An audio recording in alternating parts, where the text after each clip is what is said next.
எல்லாரும் ஃபர்ஸ்ட் நல்லா புரிஞ்சுக்கோங்க.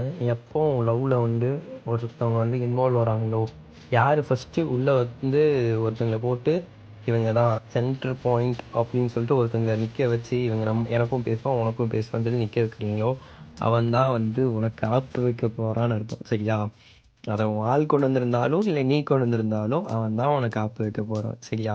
உனக்கும் பேசுவான், அவளுக்கும் பேசுவான். 2 பக்கமும் பேசி கடைசியில அந்த பொண்ணோட மனசை வந்து அவன் கவர் பண்ணி உள்ள ஒரு ஒரு ஆணியா ஒரு ஒரு பின்னூசியா குண்டூசியா குத்தி குத்தி குத்தி குத்தி உன்னை ஒரு கெட்டவனா அந்த பொண்ணு முன்னாடி நிற்க வச்சுட்டு அவன் அந்த பொண்ணை கரெக்ட் பண்ணிட்டு போயிடுவான். உன்னோட பிரச்சனைனா அதை நீ மட்டும் பேசி முடிச்சுக்கோ.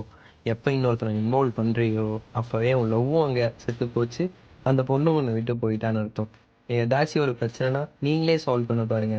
இடையில வந்து இன்டர்மீடியட் பசங்களை வச்சு மட்டும் பேசவே செய்யாதீங்க. பையனாக இருந்தாலும் பொண்ணாக இருந்தாலும் யாராக இருந்தாலும் இன்டர்மீடியட்டாக யாரையும் மட்டும் வைக்கவே வைக்காதீங்க. அந்த இடத்துலயே உங்களுக்கு வந்து உங்கள் காதல் எல்லாமே செத்து போச்சுன்னு அர்த்தம். நல்லா புரிஞ்சுக்கோ, நல்லா பொழைச்சிக்கோ.